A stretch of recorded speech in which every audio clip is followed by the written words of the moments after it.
frightens me. Right, that's what's on her desk. No, all of this I just need directions on. Thank you, Bobby. I don't think the Zoom is plugged in. Is what plug, is what? The Zoom, I mean, not Zoom, the L. Yeah. Yeah, he's plugged in. It's not on though. Oh, you know what? It's not plugged in down here. Because Is it on? There it comes.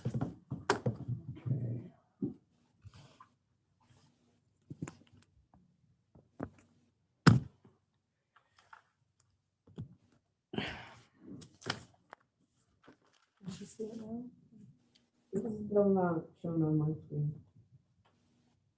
Do you have to change the settings on the, on your computer to do that? Lights are blinking. No, it was. There you go.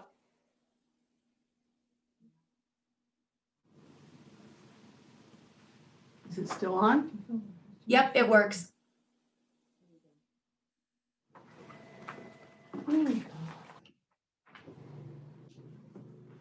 And I'm waiting for you to let me in.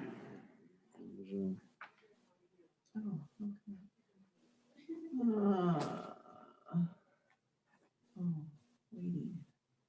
I do this?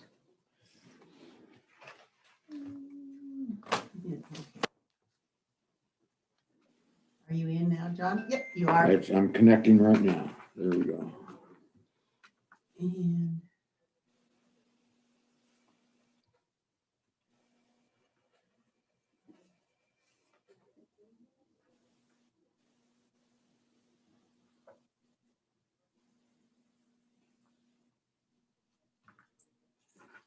Who have we got? Lindsay, we're around Sear. I guess that's all we have right now. yeah. Okay. Well, I guess it's time to call the meeting to order.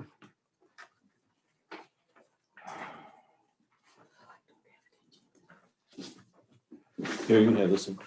You have two? I'll take it off my computer. I'll grab it. Oh, okay. No, thank you. Yes, ma'am. Gene, do you need this to see people? No. All right, we'll call the meeting to order for special meeting, special Board of County Commissioners meeting for September 2nd, 2020.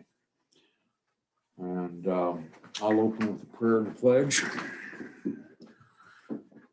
Our Heavenly Father, we come today to do the county's business. We ask that you give us wisdom and diligence as we go through all this, that we would be able to stay on task, make good decisions going forward for the good of our county. In Christ's name we pray, amen. Pledge allegiance To the flag of the United States of America and to the republic for which it stands, one nation, under God, indivisible, with liberty and justice for all. Okay, roll call. Commissioner Bothell, Present? Commissioner Nosker, Present. Commissioner Glover. Here. Okay.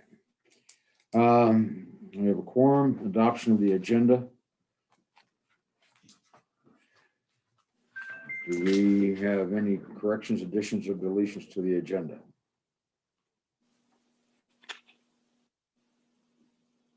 I move the agenda be approved as presented. Second. Okay, we have a motion and a second. Any objections, other discussion? Hearing none, all in favor? Aye. Aye. Okay. Approval of minutes previous meeting. We'll do that at the next regular scheduled commissioners meeting. They were already sent out. Yeah, we didn't have So we time. They came out Supposed to yesterday. approve them now. Because I haven't had a chance to review them, and the normal procedure on that would be to do it at the next regularly scheduled meeting. You okay with that, Gene? Yeah, I'm fine. I'm Okay. fine with you. I haven't had a chance to go through it completely anyway.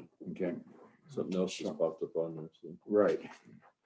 Okay, so we'll defer that to the scheduled meeting on whatever day that is, the 16th. Okay, public comment. Is there any public on to make a comment? Hearing none, we'll move on to the agenda. Do we have any consent agenda items that are not shown on the agenda? You have anything? Administrator? Basically, I just need you to sign the MOUs and stuff for the CDR, and we can do that during the discussion of the CARES grant. Okay, great. And those have already been approved anyhow. Yeah, I just Right. need signatures and okay to get them out. All right. Good enough. Are there any county and department head reports other than the administrator? Now we'll move down to the general business and administrative items. First item listed there is the public health director position.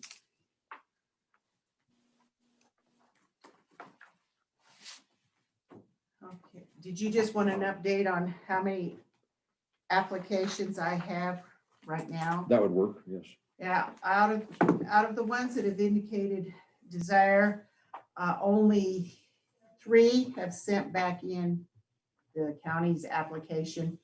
And the rest of this stack is, they've been notified that they have to apply on our county applications, and I've gotten none from them, Back. so. And the 3 we have, they appear qualified, availability, anything like that we need to discuss?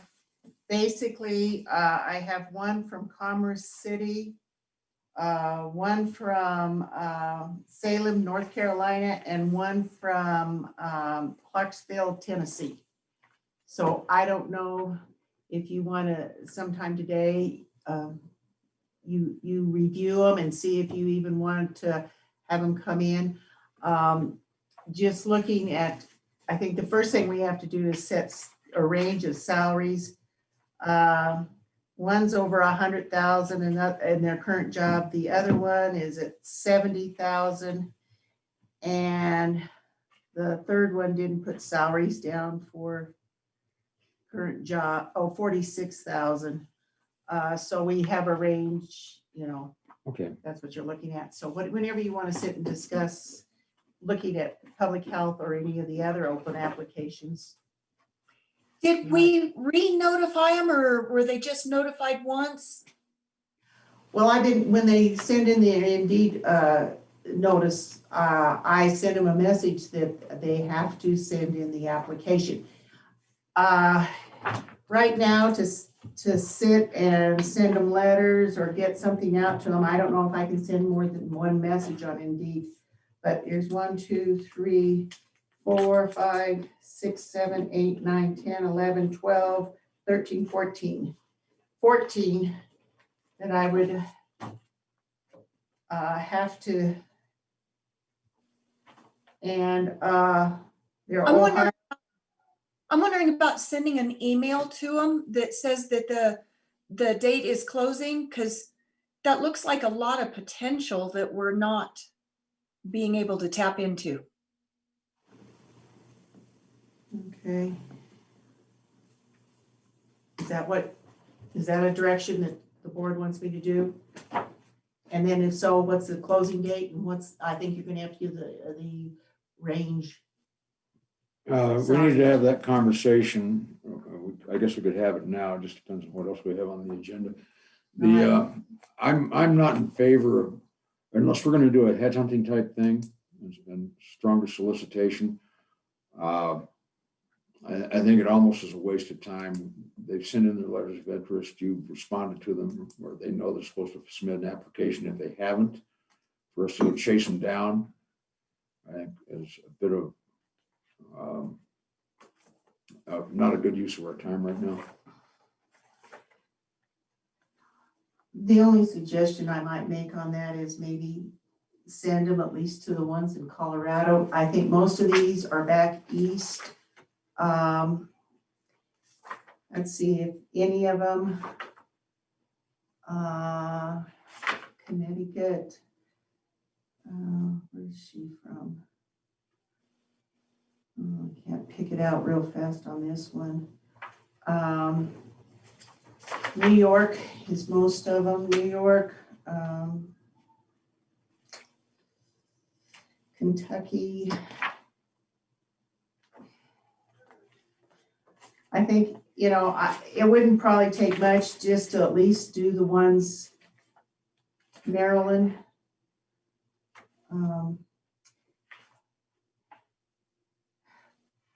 I have one here from Grand Junction.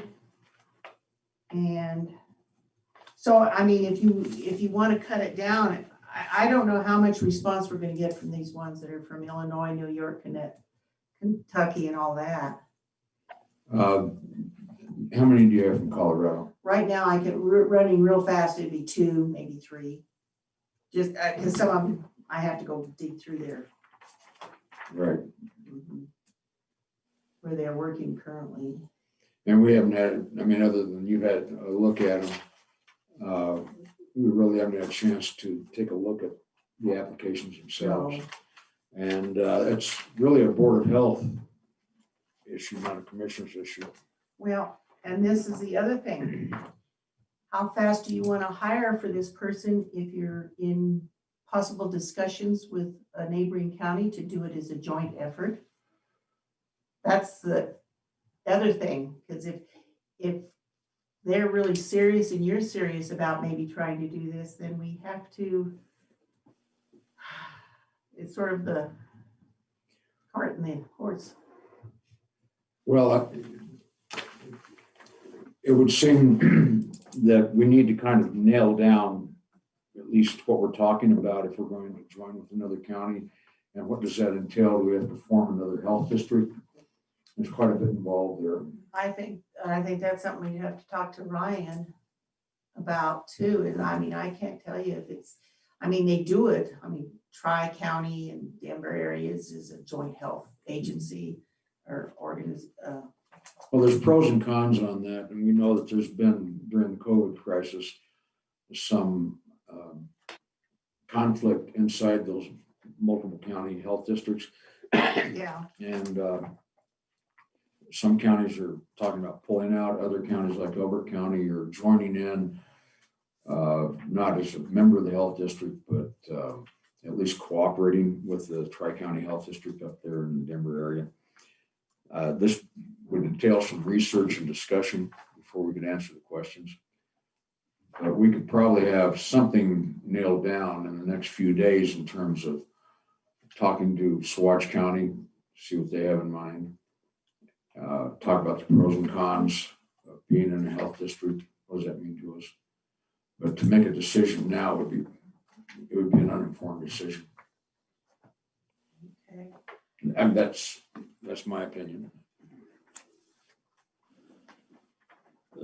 I'm not opposed to that position by no means. I think we definitely need to make sure we know where we're at on this, but I really think what we need to do is we need to, if we're going to take that route, we need to set a time frame to have a meeting with Saguache County with our attorney and find out what the goods and the bads are and have that meeting and get on after it. So if we're going to set a date, you want me to try to get a hold of Tim, Ken, see what we Jason, somebody up there and see what we can do.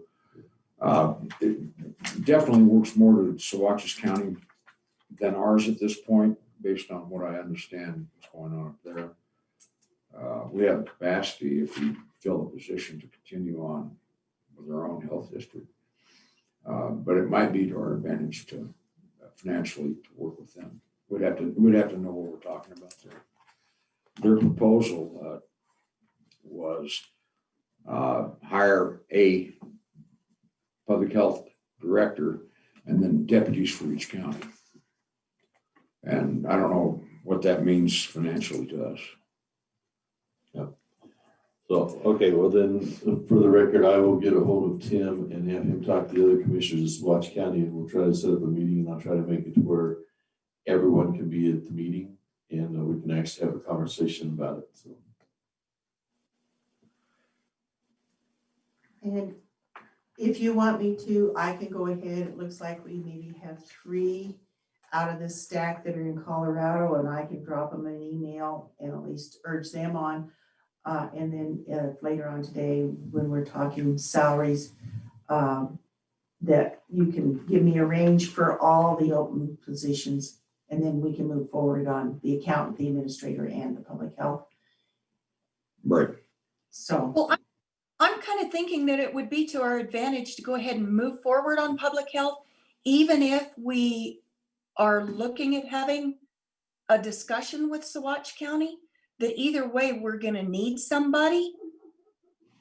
And so I think moving forward, and the ones that Suzanne's looking at that say they're in Colorado, that doesn't mean that there's not some of those other people who maybe are from Colorado and want to move back, or that kind of a thing, where they wouldn't be someone with it we would want to eliminate from the list.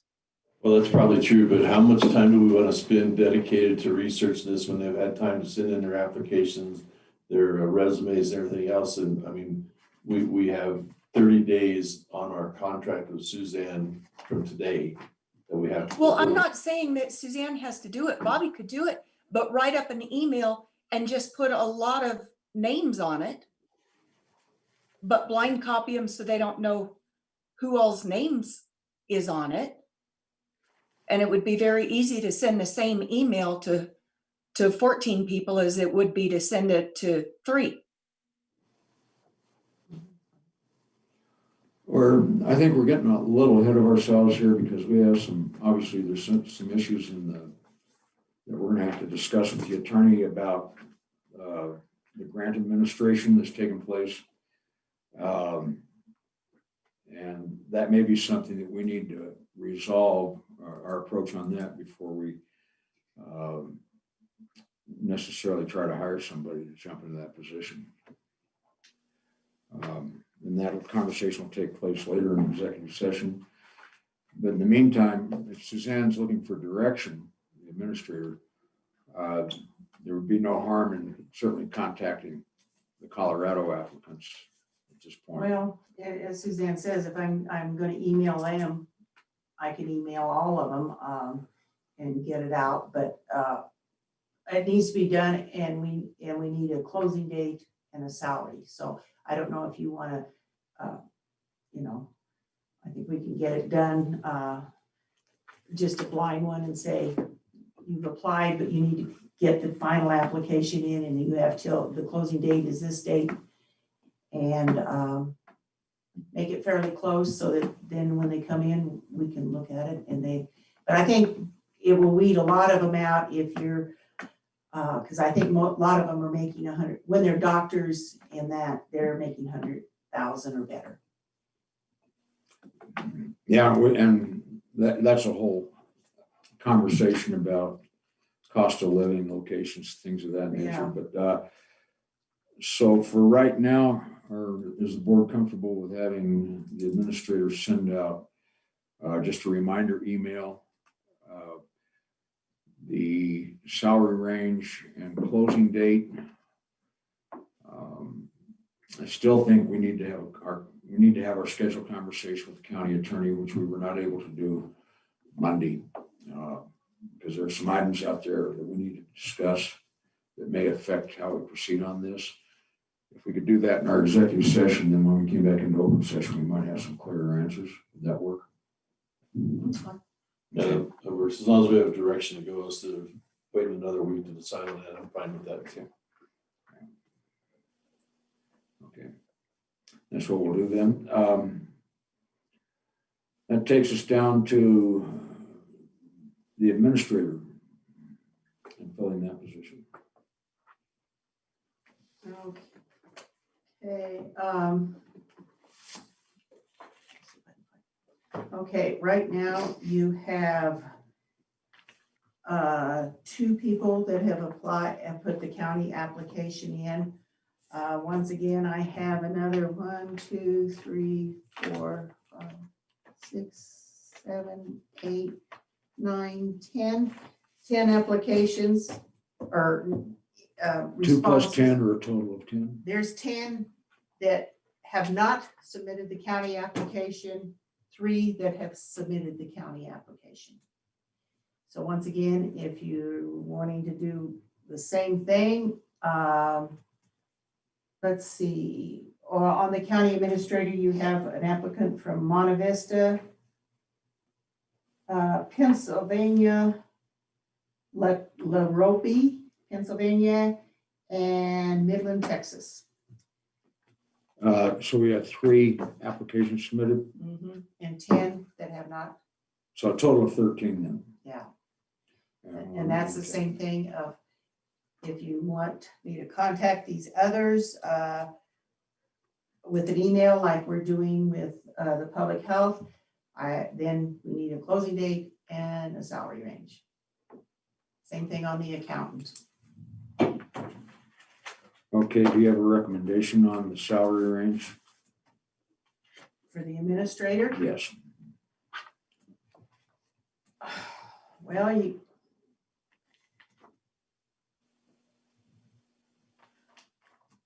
I really haven't even looked at these to see what kind of range of salaries that, and what jobs they're even in.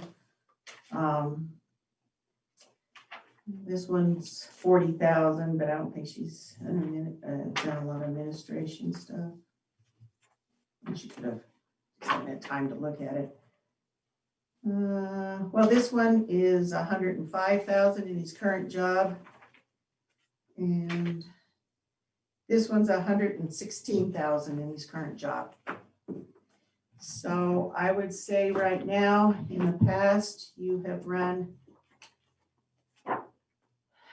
I say you probably will have to at least starting at 80,000 and then go to 90 at the top, but I don't know if you'll, I mean, it's whatever your budget's going to be able to stand. I'm really concerned if then when what you put in for the accountant, we, I guess I should let you guys know, Debbie Chapman did accept the position as HR director. She did accept the 50,000, which was considerably less than what she's making right now, but there's other considerations that she wanted to be here. And she is starting Tuesday, the 15th, and is very excited. So we will have an HR director here by the 15th. Next week. Well, we will join with that excitement. Yes. Okay. So 1's down, 3 to go. So I guess right now, if you want to think about it or what on the closing dates on all this and the salaries, I don't know what to recommend for you guys to say on the public health. I think, and I'm not positive on this, but I think when Emily left, she was about 66,000, somewhere in that range. It was in the 60s. I don't think with the requirements, unless you hire somebody with less requirements that we can get a state waiver on, that you're gonna, I don't even know what kind of salary to put on that. And a lot of these that are working, they're working in big hospitals or big departments and back east and stuff. So I mean, I think you have to really look at the budget and what we can afford and go from there. And I don't know if the state of Colorado, if they're going to be thrilled with the grants to pay a public health director if we get really way out of, in the hundreds. Well, and we put about $90,000 a year of county money into the public health department on the mill levy. The cost of the administrator, according to our current, not administrator, public health director, according to our interim public health director, total with everything was about $83,000 a year. With the fringe and everything. With everything, yes. And so that's what we're kind of looking at. We've established kind of a bad precedent here recently where we tend to start the new people at their predecessor's old salary, which may have had several years of experience built into it or time with the county. And so we need to think about it. But on the administrator, we were kind of on the administrator here for a bit. The 80 to 90,000 range is probably realistic. And I think we ought to establish that first because we have a pretty good idea of what the administrator's responsibilities are. The accountant, it's been hard to get a handle on that because there was so much cleanup to do when we hired our current accountant, and also the software conversion. And it's my understanding that once we convert over to the new software system, that the workload will diminish somewhat. And so it may not be quite as much pressure. And there's the possibility of having that person do as we had intended 2 years ago, or 2.5 years ago, to have that position also act as the grant administrator / monitor. Well, Debbie's doing it right now, but really in other than the public health grants, you don't have a lot of grants. I mean, your emergency manager, your Homeland Security, they handle all their grant applications, their reporting, everything. I think there's Cindy Hill handles her e-filing grants that she has. Other than that, it's all public health. And so right now to hire somebody, I think the accountant, if we get the HR person in there, they're going to be helping with payroll and inputting and doing that. Yes, she has a lot of reports to do, but I think we don't need another. If you have a full-time accountant, I think she can handle both the grants and the accounting for other than the public health grants. Other than public health. And I think that if you get a strong public health director, I think between them and the office manager down there, who's been there for quite a few years, I don't think you need another separate grant manager of what I've seen.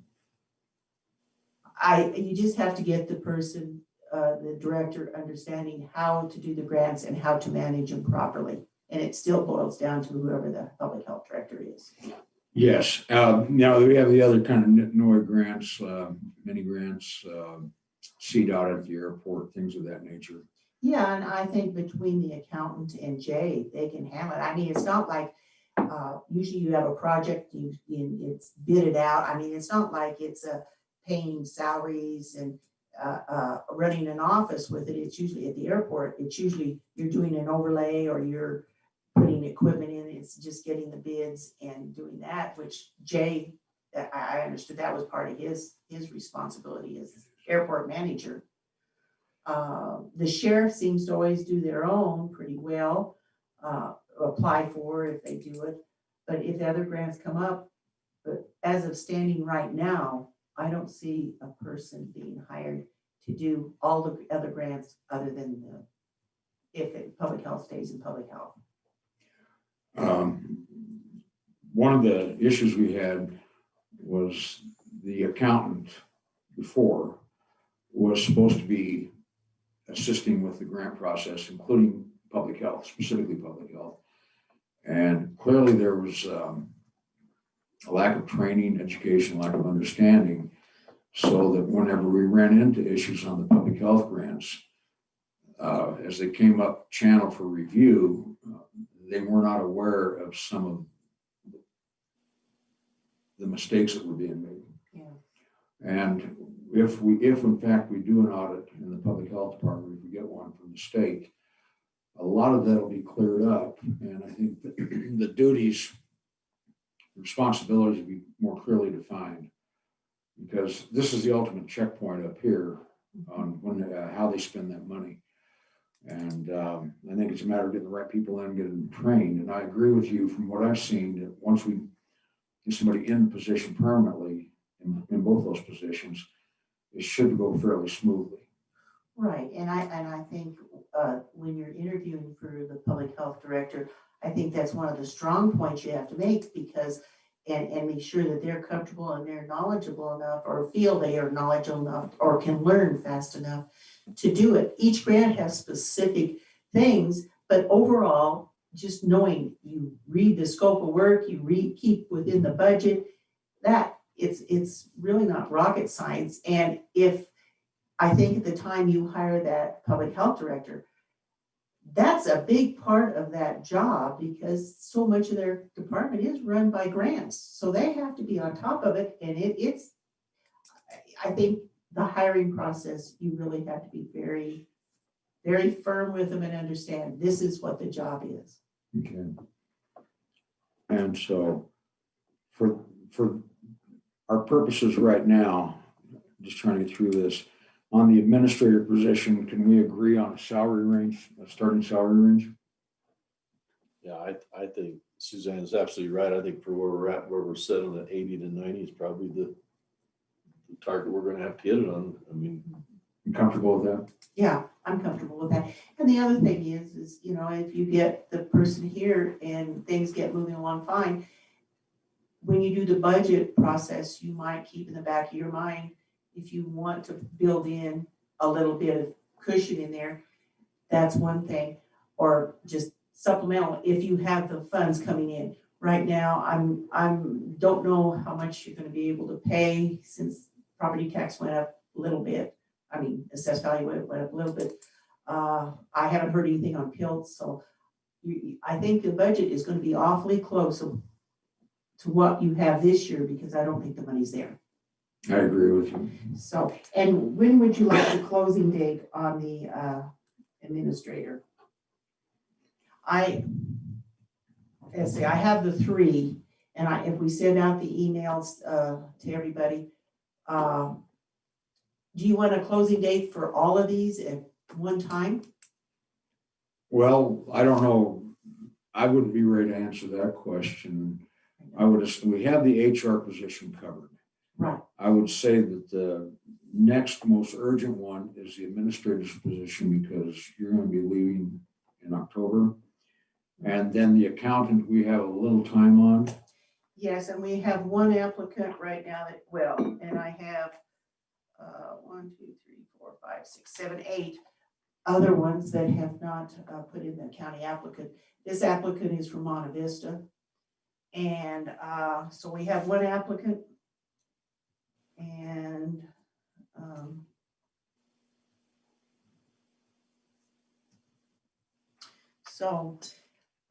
I don't know if you want to, how soon you want to put that date out there for the accountant? Well, what's the date for the administrator? I don't know.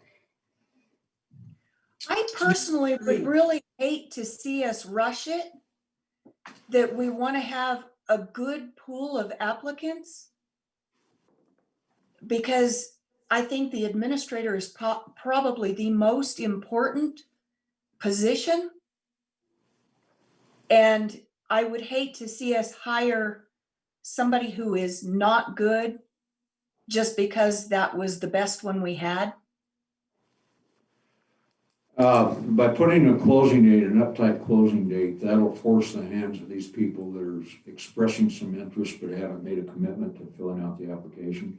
We can always extend it if the applicant pool is not adequate, but if we put a date out there and a salary range, that'll kind of help us weed out or get down to a list.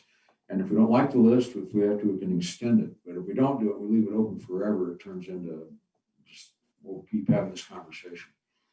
Suzanne, do you think it's too fast to say by September 16th, the closing date? I mean, that's, or the 15th, that's almost 2 weeks.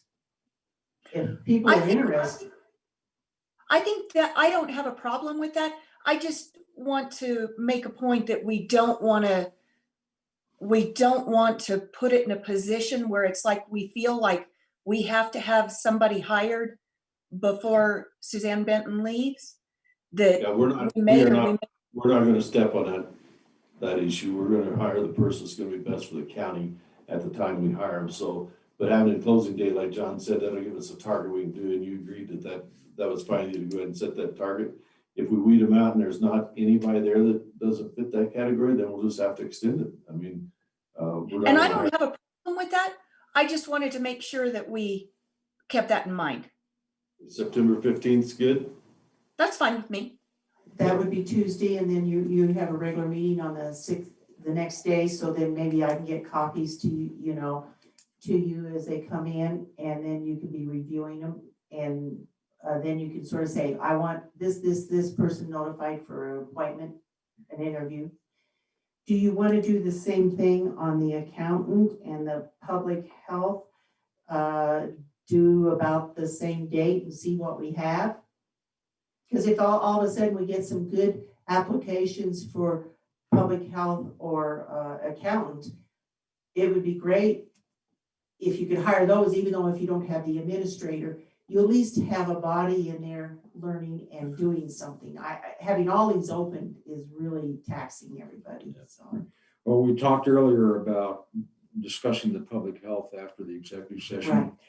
Right. On the accountants, the only concern that I can see that I have right now is we're paying a fairly good rate right now for the accountant. Right. And if we hired one, I'm just gonna say mid-September, we're gonna have a 3.5 month overlap. Where we're gonna be paying 2 salaries for that position. Yeah. So we gotta figure out how that fits in the budget.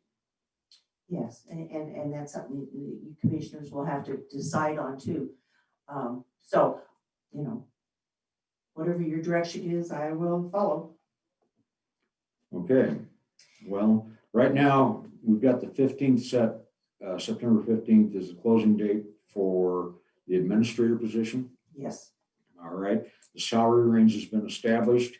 We have not set a salary range for the accountant yet. Right. And you put forth the idea that that person can act as the grant administrator.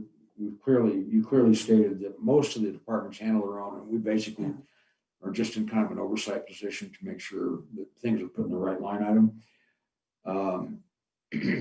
I don't know, or off the top of my head, what we were paying our previous accountant before we brought in our current one on a temporary basis. It was clearly when we hired her, it was temporary. Yeah, and I can probably get Bobby to pull the prior one. I think I have what you're paying Debbie hourly right now. is That's it? correct. Yeah, and so you could look at that and see if that would be one. But I'll let me get when you get on to other things, I'll run and ask Bobby to give me what Tina was making. Clearly. Okay. And on that, or if you want me just to run tell her right now, and then you guys have to. I'm just at a total loss to what range you could put the public health director at. Well, again, we're going to have that conversation Afterwards, okay. Well, let me run see if she can give me Tina's. Okay. I would make a proposal that we put a closing date of the 15th on all of them. And if we don't have an adequate number of applications, then extend it. Well, and that way, if you get no response, then you know you've got to do some more searching or try to change your way, change directions on how you're going to fill up. And then by the 15th, if we don't have, especially the public health director, really good applicants, then by then we should know if Swatch wants to join or do anything else that we can split the cost. But it all has to be done before budgets. So that's the main thing. But I sent her a text for that. oh, okay.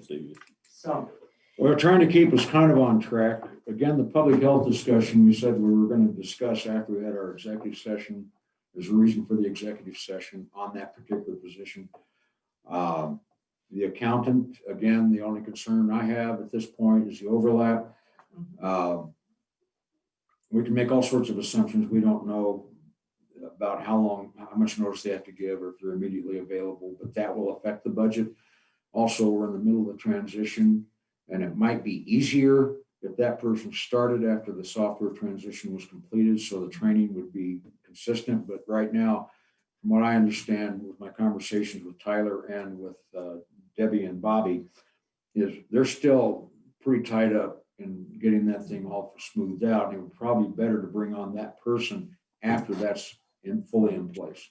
and Have you- one nice thing is that Debbie Chapman will be coming in on the 15th, and she knows she's going to be learning the payroll. She'll be entering the payroll, so she can be. That will be the first month that Bobby and Debbie, the accountant, will be doing it. So she will start getting at least the payroll stuff. She'll be on board. So I think Bobby pretty well knows the AP, and Debbie has been doing the accounting stuff, so I think we're gonna be moving ahead to relieve their workload too. Great. So I don't have a problem, and if you guys wanna go ahead and do everything, September 15th, and then we can, if you'll just, we can sort of table this and get on to other things until we find out what, the last accountant was making. And then we can come back at the same time when after you had your executive session on the public health director. Then we can just come back and set those two ranges, and then we can move on to other things right now. Okay, so if that's good, we'll move on. Well, what I'm hearing is, and correct me if I'm wrong, is that we're gonna put the 15th out there for everybody. Perhaps the public health director, that date may move depending on what we do in the executive session. So for the administrator and for the accountant position, the September 15th closing date for taking applications right now. Yes. Okay, salary range on the accounts to be determined. We've already determined the administrators. Yes. Okay, if that's it on that, we will move on to continuing discussion on CVRF. And that's good on your end? I have a question. Do we need to have a vote on the salary ranges? Or is that just supposed to be a suggestion? Well, I think that's just a suggestion. I think you'd have to actually vote on the, once you hire or before you offer it, if there's a discrepancy. But you guys will be doing the hirings on those, so you know. We can set the salary range at the time we hire, or the salary at the time we hire, and that will require a vote. Okay. Right now, just an administrative Yeah, decision. you just like, what are you gonna put as the questions on your application, so. And I, if that's, is that all you need on that? Okay. That work for you? Does that give you enough? Suzanne? Yes. Okay. Yes. All right. Is there anything else under general business and administrative items before we move on?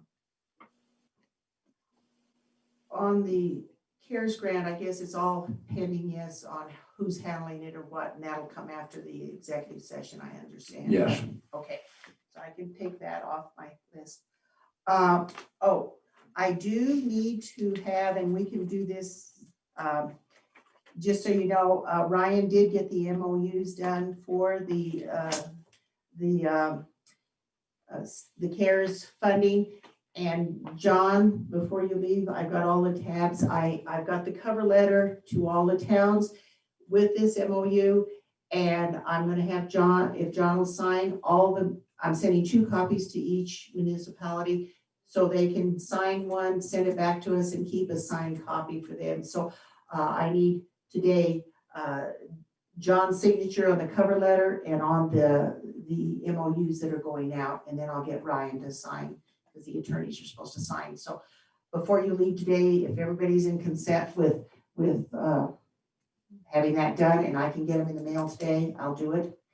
And the reason we need to move on this is because we're getting notices from the state that we failed to file our monthly reports for this grant, and they're wanting them ASAP. So that's why I think we need to have some direction on this. So that can be after.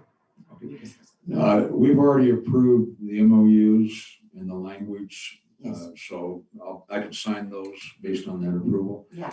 I have a question on the reports that are required. Did you have any notice at all, or any guidelines on what the reporting requirements were at this point after we opted in?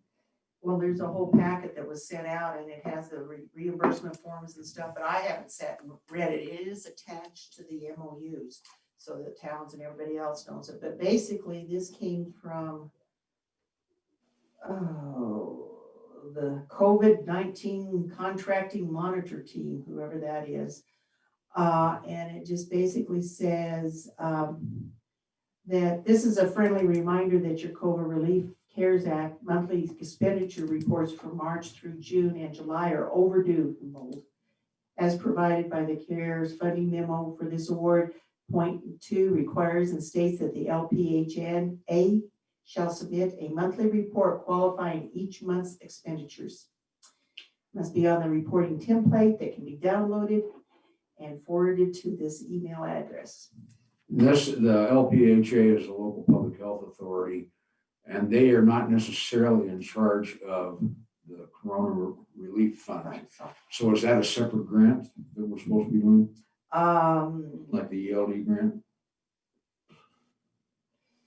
it just says the Corona Relief Funds, the CARES Act Funding Expenditure Monthly Report. And see, that money is being administered by DOLA, who doesn't work with the local public health agencies.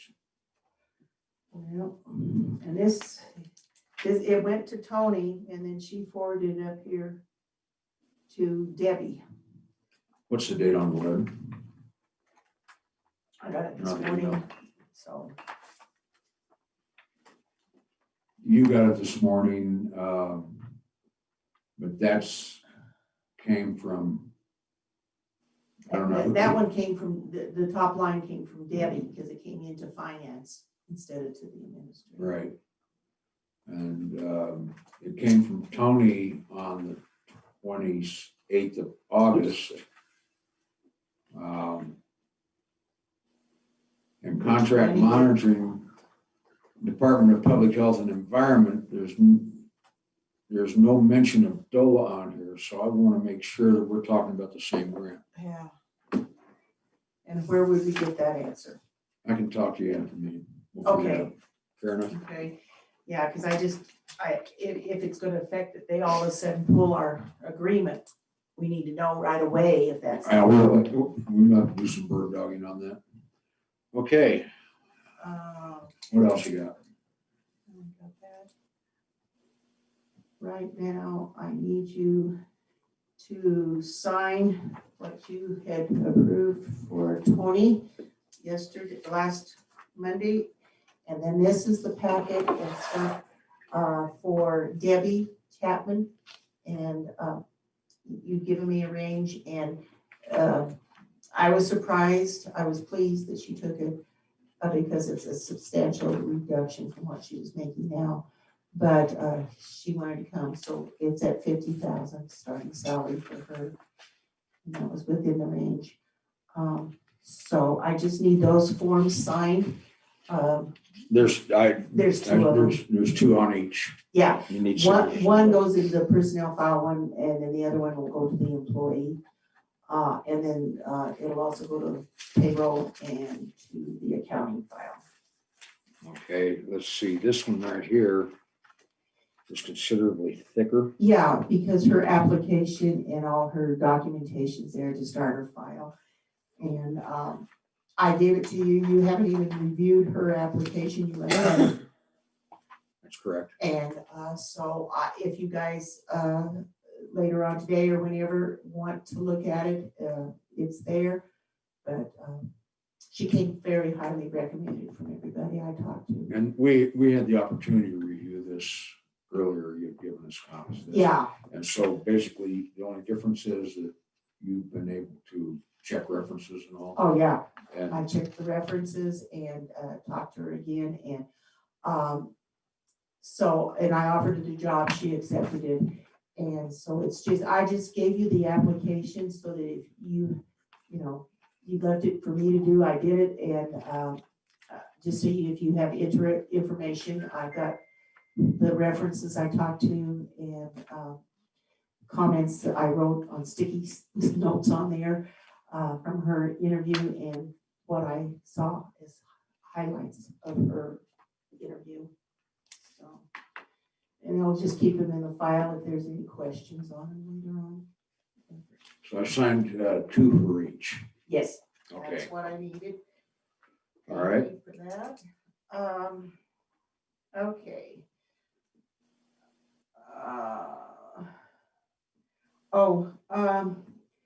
You'd asked about the backup of the iDrive, and then the other one's a G drive. All those are going into their carbonite also, and also the tape drive. So we have basically double backup on that. And I think yesterday Bobby spent a lot of her days just getting the recordings put in the right place with the right name off of the, whatever comes out of the recorders that need to have the date and everything put on it for easy filing. And she spent a lot of her day doing that and getting them in. So I think our backup and everything is pretty secure. They cleared it with Kenny at WSB. And the new server you bought has 2 drives in it as itself. So I think we have good coverage on it in both the recordings here for the meetings and for our day-to-day business and accounting, so. So we have a server with 2 drives on it. We have a tape backup and Carbonite, which is offsite. It's Cloud cloud, storage. it's just another company for the cloud. So we have plenty of places in case we have major accident, fire or something right here. We still have access to it. Maybe probably more electronic or electrical blowing stuff than it having a fire or something, but yes, we are covered on that. I have the memo about done to send out the budget request. I am asking them to get them back in by, I think it was the 16th. You have to have preliminary budget by the 10th of October. So when we have a few moments, Debbie's starting to work on the revenue side. I'll be going over stuff with her on that. There's still some accounting things we're picking up. It's like I said, the funds held in trust. There's quite a few of them. It's not just the highway users 5% road bridge fund, but all of them have not been kept up since 15 when I left. We have curation funds, and Deanne, you might, you're on the museum board. I think all the commissioners on the museum board.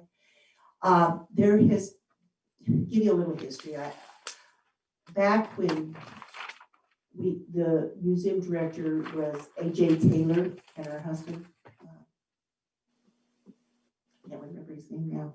I can't remember their last name either, but anyway, I had contracted with BLM and the Forest Service for curation storage for them. And they paid the Rio Grande County Museum money to hold their artifacts. And it was mainly rocks, those kind of things that they put in the back storage. Over the years, till AJ and Fred left, there's just, it's like $9,900 that is sitting in held in trust fund in County General for the museum. And we were talking here with Cindy, and that's why she said you need to talk to the commissioners and Deanne, that as you do your budget preparation, if you're needing curation materials such as sleeves or, you know, certain boxes or shelving or whatever that stuff, I cannot find, or I never knew that there was any ties to that money. So if the museum is in need of that, instead of taking tax dollars to use it, we should probably use down those monies held in trust. So I don't know when you're going to have another museum board meeting. I'll get you the exact figures on those, but we are going to, I don't think any more funds have come in because they were all coming from the BLM and Forest Service. And about the time I left, they, I think, removed all their property out of there. So there's that. There is various money that is brought in by the sheriff's office for work release and other things that have earmarks for specifically training or for something for the jails and stuff. And Frank brings over his reports, and I've been logging them. I was logging them in. I've got to have time to go through them and see if I can find back records to really see what those funds are. So there's like 3 accounts for the sheriff's account. There's also a memorial fund for the restoration of the wagon that's there. And as the auditors told me, it can only be used for the restoration of that wagon, but it's only $450. It won't start to make a dent on that wagon that's sitting out in the back courtyard. At least that's where it used to be. There's also memorial funding that was given to the airport in Carolyn Wilberger's name. And also for, it was just a donation also there. So there's a couple $100 there. I think the memorial for Judge Hayes has been expended. I've got to track that one down. So there is money that I and Debbie need to get going. We got Cindy's e-filing taken care of, and we all three of us agreed on what the date or the amount should be for that. And so those are the places I'm going on trying to work on budget. But I just want to let you know that those are the funds we found, and AJ did certify the assessed valuations for this coming year, and it's for the county is just a little over $1 million, which will net you for all funds. Property tax is about $20,000 more that you'll get, so it's not going to go very far. So, but we'll be working on that. Hopefully next week we can get a lot of that done if she's free before she has to start going back to payroll. But I'll try to do what I can without her help if she's tied up with that. Also, she got a letter out, contact to CIC. We'd asked Ryan to get the termination letter for CIC, but before then she wanted the history downloaded onto our servers, and she put in a request. They said yes, they thought they could provide that. They would talk to the salespeople and get a cost for that. So we're waiting for the cost on that before that. And Ryan hasn't gotten that letter over to you guys to sign for the termination of our contract with CIC. But hopefully in the next week, we will have an answer on that. Excuse me, on the CIC, in the process of transferring over to the Tyler, that there were a lot of reports, and basically the way CIC worked is it was all in spreadsheets, and they did download all of those spreadsheets that cover all of that stuff. And so we might look at those first and see if we don't already have all that information. I think they have last year's and this year, but they don't have the 17 and 18. And that's what we wanted, was the 17 and 18. So that's what we're trying to find that. They did give us the 19 and the current year is what I understand, but I'll double check with Debbie on that. But it was the other 2 prior years that they had not given us. I think that's pretty much what Debbie said that the other day, was just talking about it had 19 in current, but not the previous other 2 2. years. I spoke with Tyler yesterday, and I could speak to this whenever we get down to the commissioner's reports.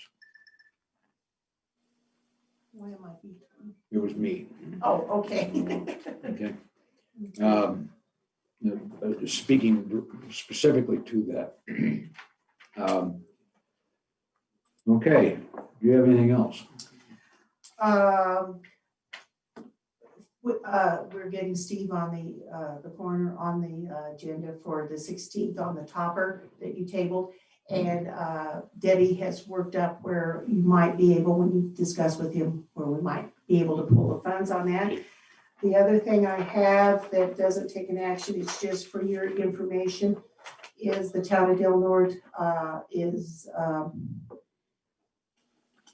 there's a request to replat some property located within 300 feet of some of our property here on 6th Street. If you want to make any comments, you have till September 25th. Just an informational item for you. And So we have to go to the town of Del Norte, and if you want to go to the hearing, if you have an objection or support or whatever, but it's a private party wanting to change property lines or zoning. It's a zoning matter anyway. Of a property over here on 6th Street, right around the social services building. So Anything else? I think you're through the list. Okay.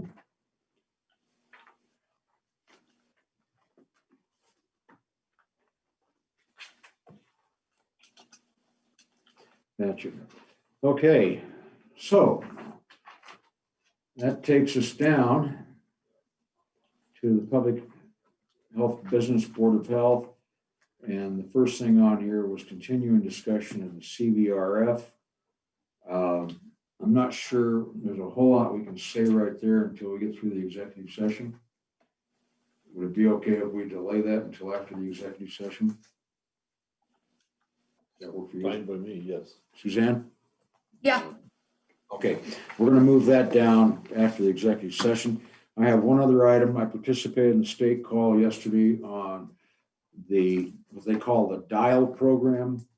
And that is, you guys may have seen this, but the short part of this is under the safe, you have stay at home, which is most restrictive. You have safer at home, which is where we are right now. And then you have protect our neighbor, the three major categories. But what they've done is they broke the safer at home into three distinct areas. And within the safer at home options, you have, depending on your numbers, more or less restrictive items. Now, we're basically in the green as we sit right now.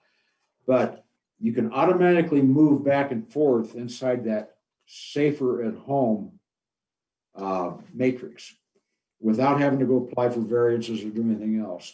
If you happen to, let's just say that after school start and our numbers go up and we're no longer covered under the variance that we have, we can negotiate with the state. They give us a couple of weeks to get our, whatever it is we have to do to get our criteria back in line, or we start moving back a step. That's under the safer at home. And there's flexibility and room to have conversations with CDPHE on these items. The person that was on the call was a woman named Kate Wolf, and she is not part of the public health. She is the governor's COVID crisis incident and recovery manager. And she was given the information. Under the protect our neighbor category, you have to apply for variance to move into that category, just like we did on our last variance. Fairly strict requirements, and the gain is relatively small as it affects us, because all they really changed was that I could see were the aggregate numbers. So right now we say you can have 50% in a restaurant or a church or something like that, up to a maximum number. All they've really changed is the maximum number. The 50% still stays in place. So if you have a restaurant where you have capacity of 100, you're restricted to 50, you're stuck at the 50%. All right, under the protect our neighbor. There were several counties almost all of the rural counties objected to the state's handling of this, and they were saying we want more local control. Kate Wolf acknowledged, and she used the term that she is a city mouse, that she doesn't understand rural issues.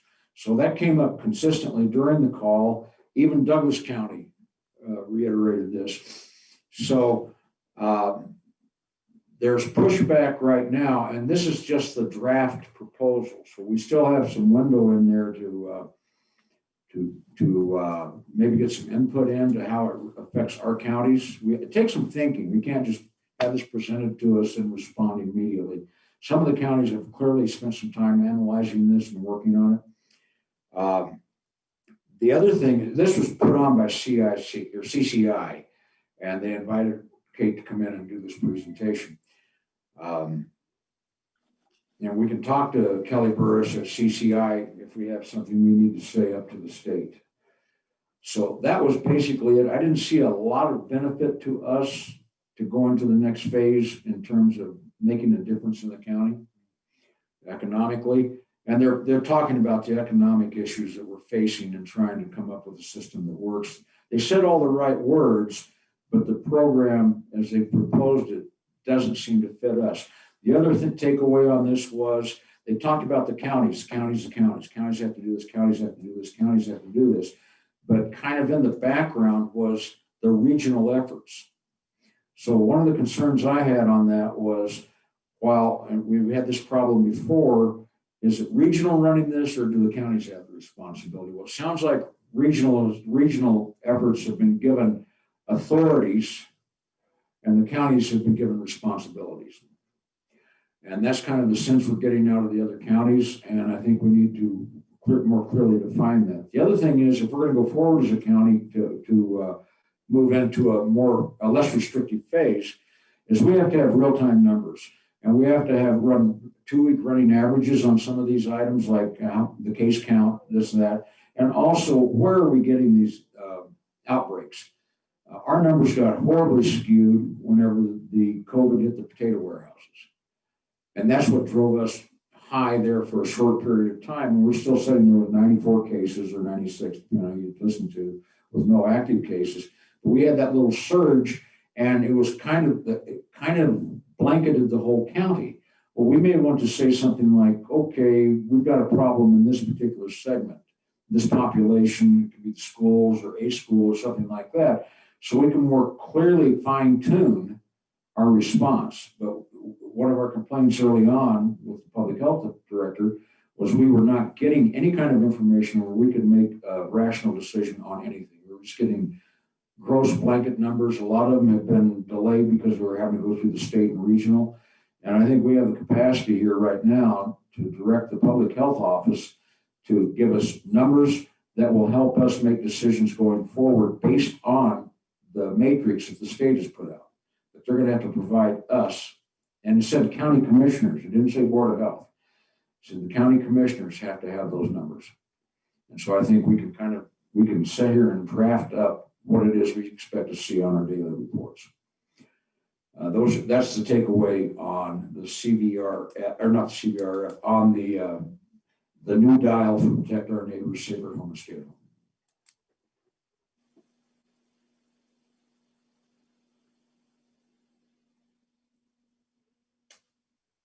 Say something.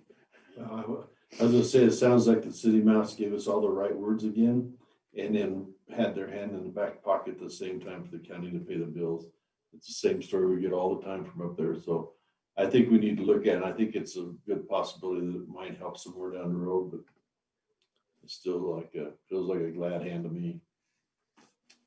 Suzanne, your thoughts? I don't know that it's any different than what it's been. Well, for us, I don't think it has a significant impact.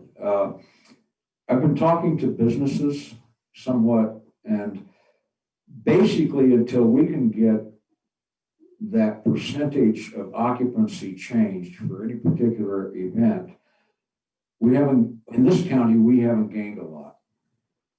We don't have many 500 person or 1,000 person venues or events. And so I think we have to kind of take a look at our county as best we can, and where we get the information, I don't know. It's just a matter of doing some research on what is the actual effect at this point. And if we're hung up on a 50% cap, it doesn't matter. They could say 10,000 can come. If we still have the 50% cap, we're stuck.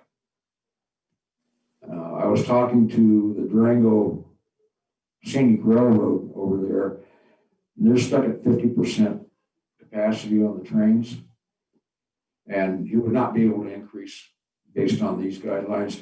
And he said he's losing money every month, even at 50% capacity. He cannot continue to operate at that level. And I have a hunch that we have some businesses locally. I'm thinking of restaurants primarily is what pops into my head. Maybe the gun show, Rotor's doing a gun show in Monte Vista. A few things like that. That if we're stuck with a 50% restriction, we haven't gained anything under the Protect Our Neighbors thing. So it's gonna take some research and some thinking on it, and probably reaching out to some of the other counties to see what they're doing. But whatever Weld County and Douglas County are faced with, we have different issues down here. Even though we're on the same page as far as rural versus urban solutions to these problems. And I just happened to be the one that called in on the call.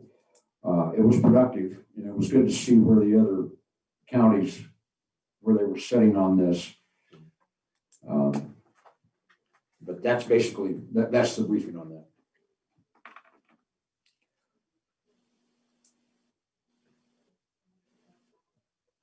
Is there anything else on that?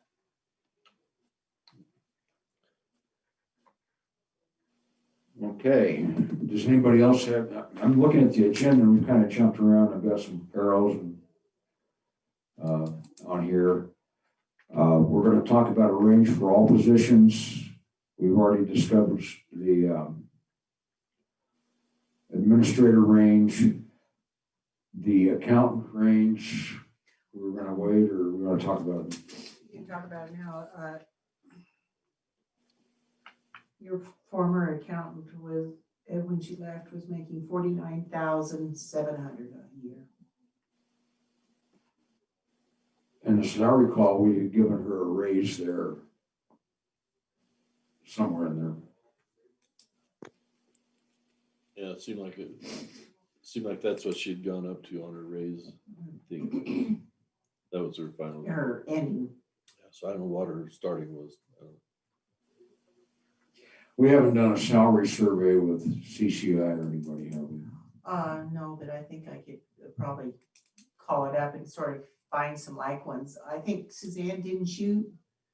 Which one did you call up one day at one of the commissioners' meetings just recently? I pulled it off of the one that CCI sent out this year, Okay. and I can't remember which salary it was. Either.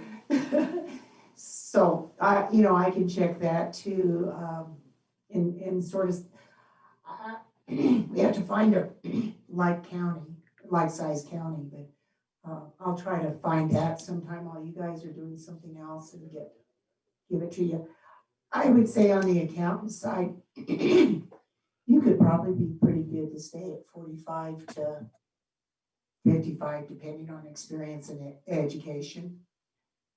As a starting salary, it might need to go up to 60, until I see, but I would say those would be about the range. Because so many of our other department heads, which, yeah, everybody has a little different, and how many people they supervise is a big part of it, run in around the 45 to 55, like land use and building inspector, and I can't remember anything else off the top of my head, but I would say it would be in about that range. So you would recommend right now, I'm putting words in your mouth, 45 to 55 would be the range that we established right now? Yeah, let me run. I got stuff in all kinds of corners, but I think the other day did some ranges of the department heads and that, real fast. While you're doing that, I might get a cup of coffee.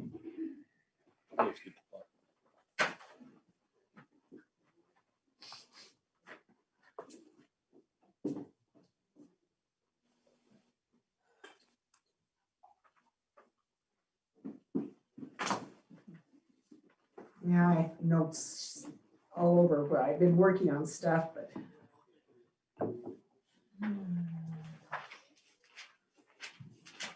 Okay, I just found that salary survey from CCI, and for counties under 10 million, it's 61,422 is the average. And for Million? 10 to 50 million is, just a Budget. second. What's that? Talking dollars, not population. Dollars, yes, budget. Mm-hmm. So under 10 was what, 61?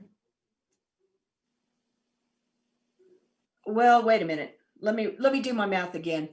Well, you're talking $23.97 an hour under 10 and $29.65 over 10, Okay. or 10 to 50, which would be where we're at. And that's for the accountant, Yes. okay? How many hours a year? Well, if the accountant's working a 40-hour work week, it's 2,080 hours a year. So you divide, or you multiply the hourly wage by 2,080. 61,000. So that is basically 50 to 60. Okay. And then on the, do they show administrators on that size budget too?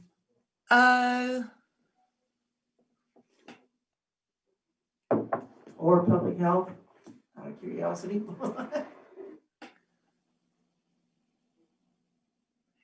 They've got very general titles. Yeah, because some county managers, county administrators, They've got public health or EH, I believe that's environmental health director. And it's from $27.99 to $40 an hour. okay. And our public health director, at least, they work a 35-hour work week, so that's 1,820, I believe, hours per year. Okay, the question was the administrator. I'm not seeing anything that would be an administrator. There's a lot of other things, but I'm not finding an administrator. Now, I understand social services has their own accounting and bookkeeping function, do they not? So I would strip the social services part out of the budget. Yeah, and the accountant over there right now is making 51,850, but she's been here 10 years plus, I'm guessing. She was here before I left by quite a few years. So, Suzanne Bothell, Commissioner Bothell, if we were a $10 million a year budget, what was the accountant at 10 million or less? 2397, which is essentially 50,000. Okay, thank you. So does that give you a range for the administrator? No, for the accountant or the administrator? No, the accountant. The accountant, what did you want it to go to? Was 45 to 50 or? Well, the original one that I had wrote down there was 45 to 55. 55?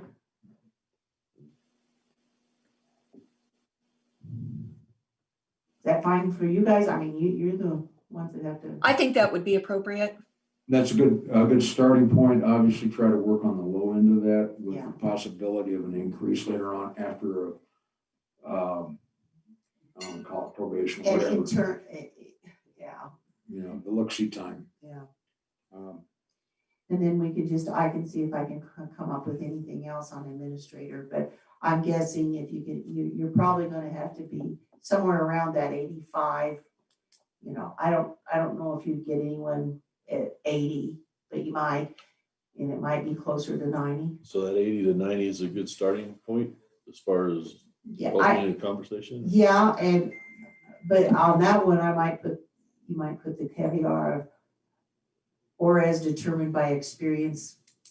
Well, I wouldn't, I can't recall what the Alamosa administrator is making, but she's in that range. She is?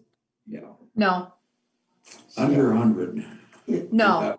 You take out the bonuses. I think she's 110, 100 or a little more. Okay, but in any event, we can find that out.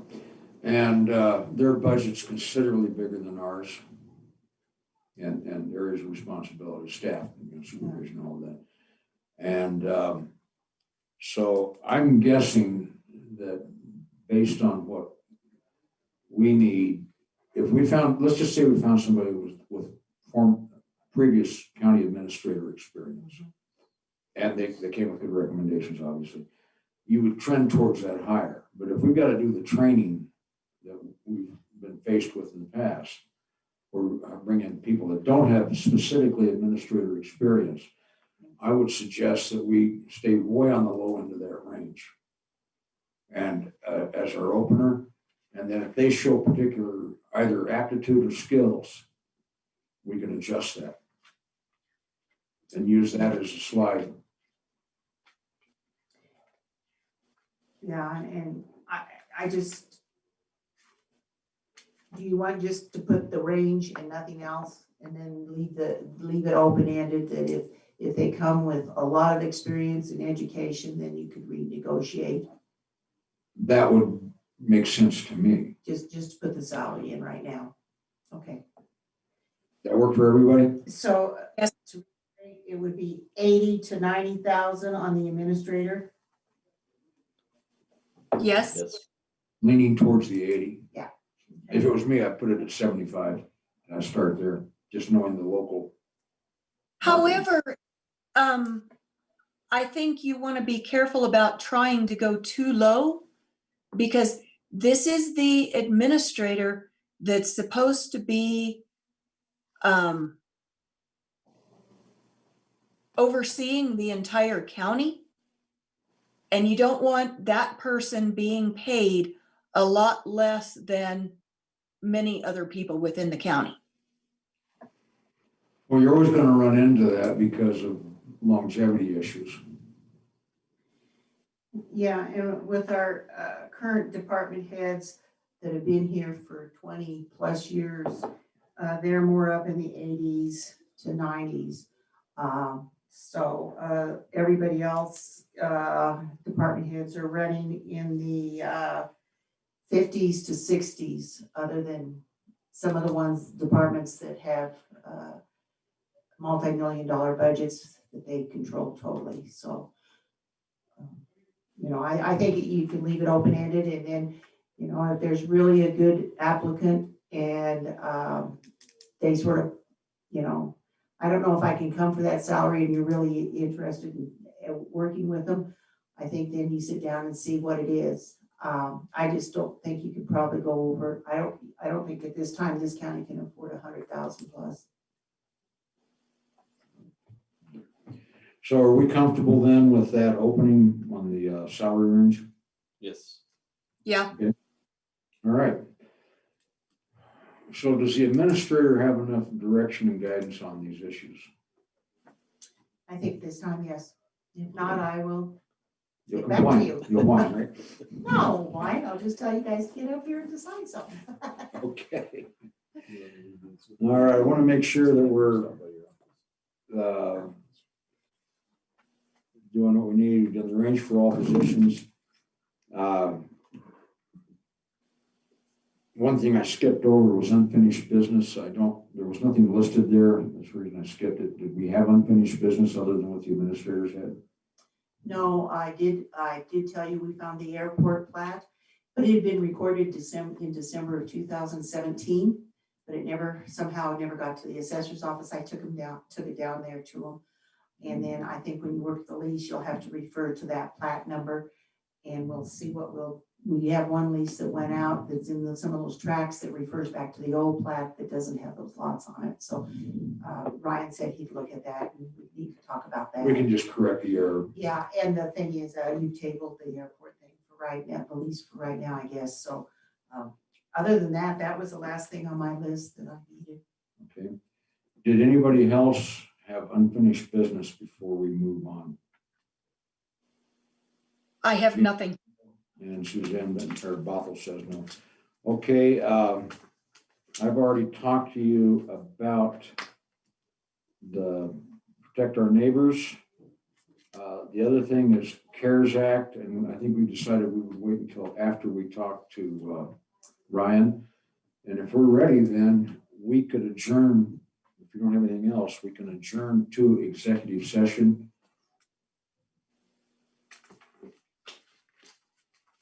I make motion to adjourn to executive session. For Is which, that a second? Okay, and then we will adjourn to executive session for conference with the county attorney for the purpose of receiving legal advice on specific questions under 24-6-4024B and for personnel matters under 24-6-4024F of the Colorado Revised Statutes. And I'll second that. Okay, we have a motion and a second. All in favor? Aye. Okay, that concludes this portion of the special meeting. We will reconvene after the executive session.